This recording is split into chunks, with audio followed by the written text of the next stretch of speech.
What's up, guys? Brandon Joshua. I'm out here with the staff from Virginia Beach.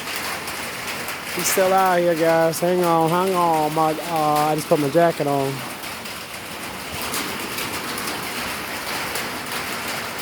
Always make sure I got the blood showing for the Christ. All them witches and warlocks out here wearing their red for their innocent bloods and souls. Innocent blood they spilled of men, women, and children, and innocent souls they've led to hell. So I wear the blood of my Christ, Yahushua HaMashiach, and the blood on my staff that my Lord actually had appear in front of me, that when I sanded down was still on fire. So, yep. Check out the storm though here. It came back. I was out there in the canoe earlier, and now look at it. Oh, there's the canoe I was out in right there, guys. See? That's the John boat over there, but look, see there? Apparently that's a park over there. I asked God for a park too, and now apparently I have a park in Virginia Beach as well. Apparently I was canoeing around over there on the other side. The neighbor's house, I thought all these ran up to yards.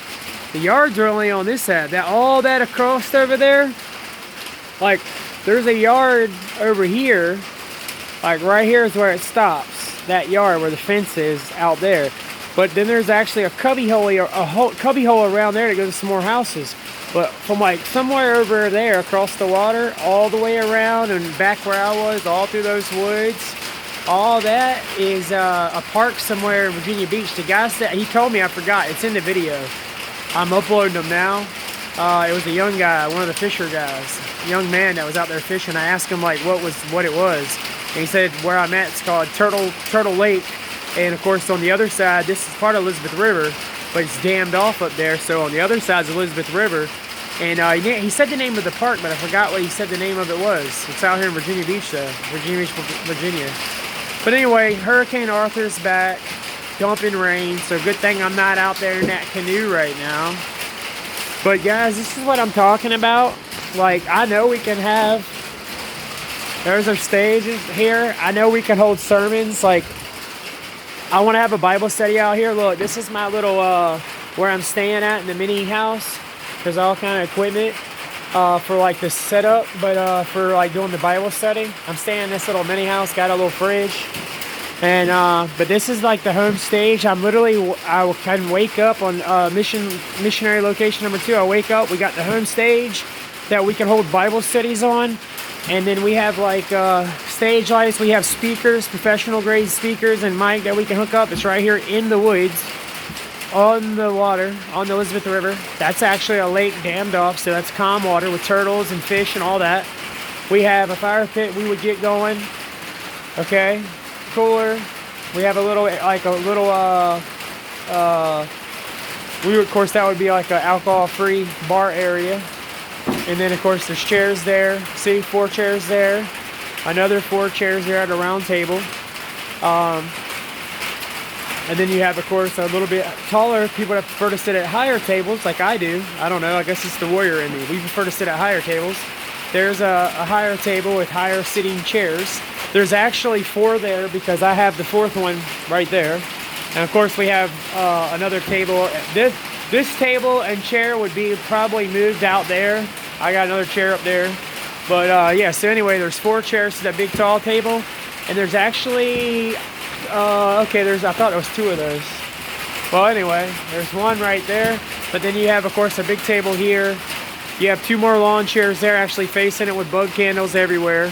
A big picnic table people could sit out. Like if we did a service on the stage and I was like me or whoever else was talking on a mic, if we did a Bible study, I would want to do it like around the fire, the campfire, like right here, and like we'll pull some of these tables in, like the lower sitting tables, or even probably the lower sitting tables, because I want it to be more personable, and I want us all to like be level and see each other. Now, if we sit at a high table, we all got to sit at a high table. If we sit at a little table, we all sit at a little table.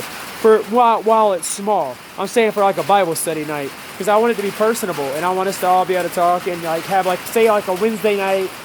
6 o'clock, 7 o'clock, we have a 1 to an hour to 2 hour. We have like a 2-hour Bible study. The first hour will be eating some food and fellowshipping at these tables out here on the lake.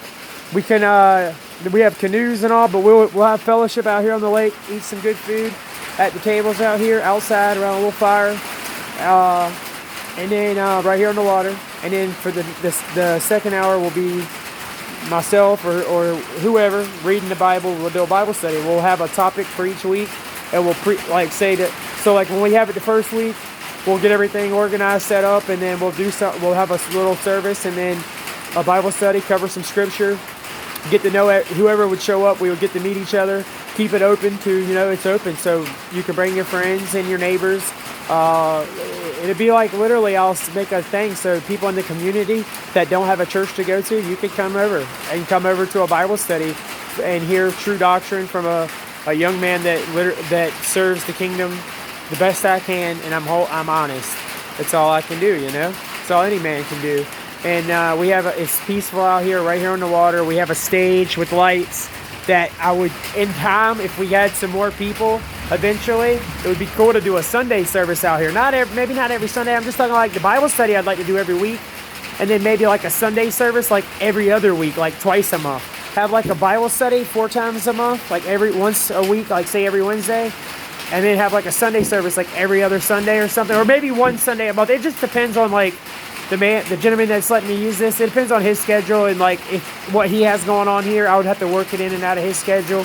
I wouldn't want to do anything to interfere with anything he has going on here. We'll work it in that. That's why I wouldn't want to make it it wouldn't be all the time thing. The Bible study could be like a one night a week, every week type thing, because that's us hanging out for an hour and having a small group reading the Bible, not using the stage or nothing. I mean, we could if we wanted to, but some nights we wouldn't bank on that. Like we were planning on sitting at the tables and just talking to one another and just reading while we're sitting there, so it's personable.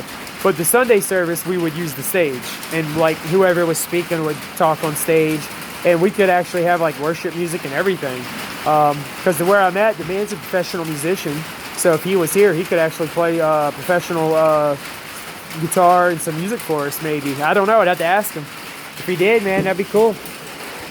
I don't think he would be able to handle seeing all of us having fun and not get involved. But yeah, that's just something in the future I'm thinking about. I thought it would be cool if I could get some young men together in time too, like a youth group type deal. Because I've always been called to be a travel and youth pastor and a youth speaker. I'm called to high school and college ages. I mean, I love speaking to adults and everybody, all ages. But my calling is high school, college age. And I was like that when I was 18 years old. So even when I was those ages, I used to work in my early 20s as a youth leader, 4 days a week, for 4 years in my early 20s. And of course I was working with my age group then, but now that I'm 34, I'm a little bit older, so I got that little bit of an older look to me, and so I'm young enough where they respect me, but I'm young enough to where they'll still listen to me and think I'm cool, but I'm old enough to where they'll respect me for being a little bit older than them, and knowing I've lived a little bit longer of a life. I got 10 or 15 years on some of them, or even 20 years on some of them. So they know, like, okay, hey, this guy, he don't lie, this dude straight up, he's lived it, and so let's learn from this guy. I'm teaching them what I did wrong. I'm teaching people my mistakes so they don't know learn from me and my mistakes. I speak from experience so people can learn what not to do. You know what I mean? And that's the best way to speak. And I do a lot of talks. Somebody do a lot of talks and drug talks, anti-drug talks, helping people get off addictive drugs, alcohol, stuff like that. Because I've been through that life too. I've been sober from all hard drugs 2 years and getting ready to be 6 months come June, and all alcohol for 6 years. So I think I'm doing pretty good for myself. And of course now I've been full time in 2020 working for the kingdom of Yahweh, Christ Jesus, Yahushua HaMashiach. So now he keeps me so busy working for him every day, I don't have time to get me in no trouble no more. Can't do it. Once I committed to speaking the word of God to the world, once you do that, you gotta live it. Your fruits gotta match. And I'm sincere, guys. And I just have a lot of thoughts going through my head. God's kind of giving me a lot of revelation. I'm not going to rush anything. It's just all going to come about in time. People, if you're interested and you like what you're hearing, like and subscribe so I know. And leave a comment. Talk to me so I can get to know some of you guys and girls, men and women out there. That way, if anybody's interested in maybe coming to a Bible study one night and making some new friends,